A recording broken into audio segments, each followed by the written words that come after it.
الحمدللہ رب العالمین والصلاة والسلام علی سید الانبیاء والمرسلین وآلہ وصحبہ اجمعین۔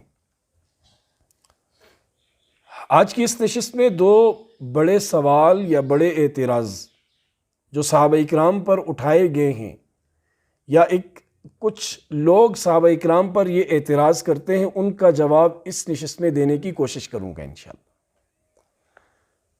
کہ واقعہ کربلا جب بھی اس کا تذکرہ ہوتا ہے، اس کی بات ہوتی ہے، جہاں اور بہت سی باتیں ہوتی ہیں وہاں ایک سوال یہ کیا جاتا ہے کہ کچھ صحابہ نے یزید کی بیعت کی تھی، اگر یزید ٹھیک نہیں تھا تو ان صحابہ نے بیعت کیوں کی؟ یا اس سوال کو دوسرا فریق یوں کرتا ہے کہ دیکھو وہ یزید تو بڑا ظالم فاسق ایسا تھا، یہ حضور کے کیسے صحابہ تھے جنہوں نے یزید کی بیعت کی؟ ایک سوال یہ۔ دوسرا سوال یہ کہ یہ بھی دوسرا فریقی مخالف ہی یہ اعتراض اٹھاتا ہے کہ جب حضرت امام حسین رضی اللہ تعالیٰ عنہ مدینہ سے مکہ گئے، مکہ سے ہجرت کر کے آپ کوفہ چلے گئے، تو جو صحابہ اکرام تھے وہ آپ کے ساتھ کیوں نہیں گئے اس زمانے کے مدینہ منورہ میں، مکہ مکرمہ میں؟ تو اس پر بھی وہ ذرا اپنی دل کی کیا کہیں باتیں وہ نکالنا چاہتے ہیں اس قسم کی۔ پہلا جہاں تک پہلے سوال کا تعلق ہے کہ صحابہ میں سے بعض نے یزید کی بیعت کیوں کی تھی؟ دیکھیں، گنتی پر شمار میں چند بعض صحابہ اکرام ہیں جنہوں نے بیعت کی۔ اب اس کے جواب یہ ہیں، قطع نظر جرا تعدیل کے، اسماء الرجال کے، راویوں کے حالات کے، کہ روایت کرنے والے راوی کون ہیں، ان باتوں کی کہ صحابہ نے بیعت کی، اس سے قطع نظر اگر اس میں جائیں تو وہاں بھی بہت کچھ ہے اس کو ڈھونڈنے اور نکالنے کے لیے۔ پہلی بات یہ کہ ان لوگوں نے جو بیعت کی تھی وہ حضرت امیر معاویہ رضی اللہ عنہ نے جب یزید کو ولی عہد بنایا تھا اس وقت کی تھی، اور اس وقت ان کے سامنے یزید پارسا بنا ہوا تھا، نیک بنا ہوا تھا، جیسے اپنے والد کے سامنے وہ نیک بننے کی اداکاری کرتا تھا۔ تو اس ظاہری رکھ رکھاؤ کو دیکھ کر حضرت امیر معاویہ صحابی رسول تھے، ان کے کہنے پر بیعت کی تھی۔ اور پھر جنہوں نے بیعت کی ان میں سے اکثریت 90% کے لگ بھگ وہ تھے جو سن 60 ہجری سے پہلے وفات ہو گئے، انہوں نے یزید کا زمانہ ہی نہیں پایا۔ اب جنہوں نے یزید کا زمانہ پایا تھا، انہوں نے جب اس کے فسق و فجور کو دیکھا، اس کے ظلم، اس کی بدکرداری کو دیکھا، تو انہوں نے بیعت توڑ دی۔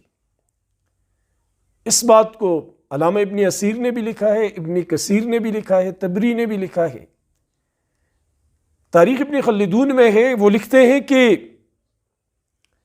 جب یزید کی بدکاریاں سامنے آ گئی تو صحابہ نے بیعت توڑ دی۔ جب بیعت توڑی تب ہی اس نے مدینہ منورہ پر حملہ کروایا، تب ہی اس نے، جب مکہ والوں نے بیعت توڑی، مکہ والوں پر حملہ کروایا۔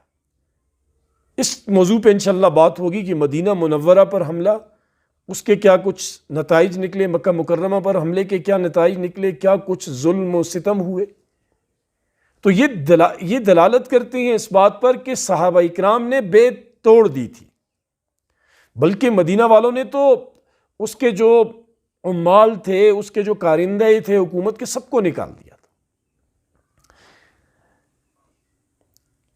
پھر دوسرا سوال، یعنی اس سوال کا خلاصہ کلام یہ ہوا کہ ان صحابہ نے بیعت حضرت امیر معاویہ کے کہنے پہ کی تھی، اکثریت یزید کے حاکم بننے سے پہلے فوت ہو گئی، جو رہتے تھے انہوں نے جب اس کے برے کردار کو دیکھا، اس کے ظلم و ستم کو دیکھا، تو انہوں نے اس کی بیعت کو توڑ دیا، اور اسی کی پاداش میں مدینہ اور مکہ پر اس نے حملہ کیا۔